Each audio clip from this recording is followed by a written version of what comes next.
जय माँ गंगे। मैं आचार्य महामाया प्रसाद।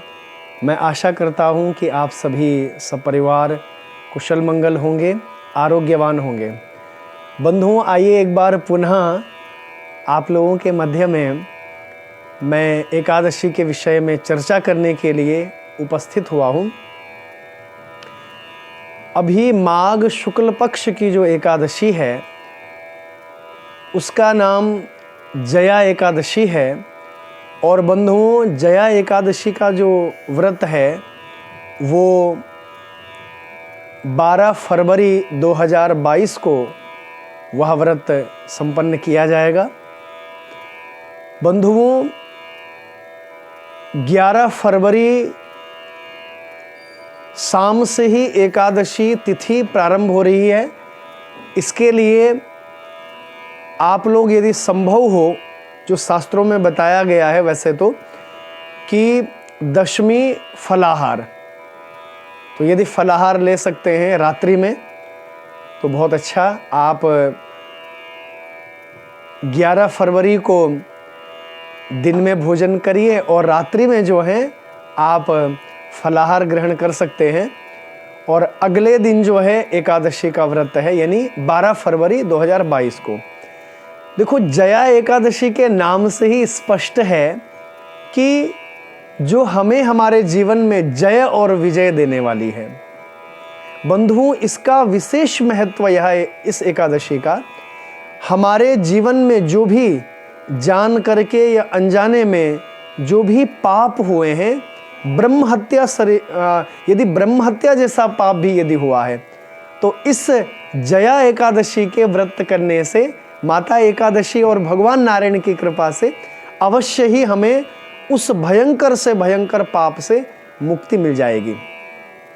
यह जया एकादशी जो है, इस दिन भगवान नारायण का आप विशेष पूजन करिए। तिल के द्वारा, पुष्प के द्वारा भगवान का आप विशेष पूजन, भगवान का अभिषेक, और पूरे दिन भर ओम नमो भगवते वासुदेवाय, ओम नमो भगवते वासुदेवाय, इस 12 अक्षरी मंत्र का आप जाप करते रहें। बंधुओं, इस जया एकादशी के विषय में बताया गया है कि इस दिन जो दान करेगा, पुण्य करेगा, वही कई गुना अनंत उसका फल प्राप्त होगा। तीर्थों के स्नान का फल, बड़े से बड़े दान का फल, बंधुओं इस एक व्रत के करने से वह प्राप्त हो जाएगा। अश्वमेध यज्ञ का फल, बड़े से बड़े यज्ञ का फल इस व्रत के करने से जीव को, मनुष्य को प्राप्त हो जाएगा, ऐसा स्वयं भगवान श्री कृष्ण ने कहा है। बंधुओं, पद्म महापुराण में जया एकादशी व्रत की कथा बड़ी सुंदर आई है। इसमें वर्णन किया गया है कि देवराज इंद्र की सभा में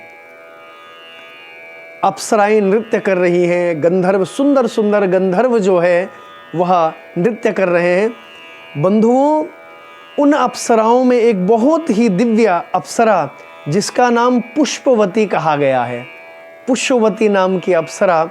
और बंधुओं, उन गंधर्वों में एक पुष्पदंत नाम के गंधर्व का पुत्र जिसका नाम माल्यवान कहा गया। बंधुओं, नृत्य करते करते जो है दोनों एक दूसरे को प्रेम भरी दृष्टि से देख रहे हैं। देवराज इंद्र ने, स्वर्ग के राजा इंद्र ने जैसे ही यह दृश्य देखा तो राजा इंद्र कुपित हो गए कि तुम्हारे नृत्य में व्यवधान हो रहा है।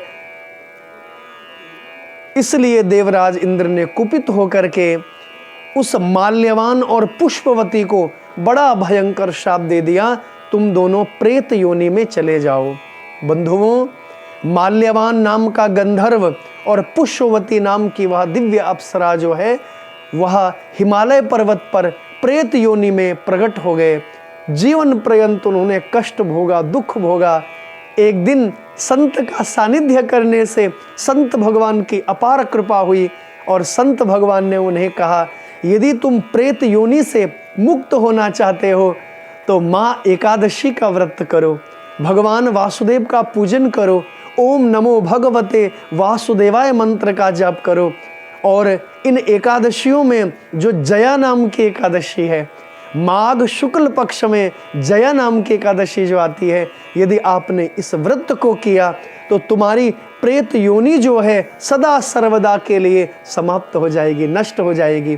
तो बंधुओं, माल्यवान और पुष्यवती जो दो बड़े भयंकर प्रेत बने हुए थे, इन दोनों ने बड़े श्रद्धा भाव से भगवान बद्रीनारायण का पूजन करके और जया एकादशी का व्रत संपन्न किया। भगवान बद्रीनारायण की कृपा और माँ जया एकादशी की कृपा से उनको शीघ्र ही उस भयंकर प्रेत योनि से मुक्ति मिली और वह अपने दिव्य रूप में प्रकट होकर के पुनः स्वर्ग में प्रवेश करते हैं।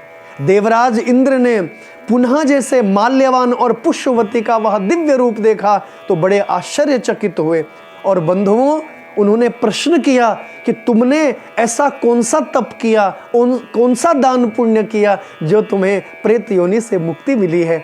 तो बंधुओं, माल्यवान और पुष्यवती ने बहुत विनम्रता पूर्वक कहा, ये बद्रीनारायण भगवान की कृपा और जया एकादशी माँ की कृपा है जो हम पुनः अपने रूप में प्रकट हुए हैं। तो देवराज इंद्र ने उनका अभिनंदन किया। आप भगवान बद्रीनारायण और एकादशी माँ के परम भक्त हैं, इसलिए आप हम देवताओं के द्वारा भी पूजनीय और वंदनीय हैं। अर्थात बंधुओं, जो जया एकादशी का व्रत बड़े श्रद्धा भाव से संपन्न करता है, वो देवताओं का भी पूजनीय और वंदनीय बनता है और बंधुओं, अवश्य ही उसको दिव्य लोक की प्राप्ति होती है। आइए, सबको प्रणाम, सबको वंदन।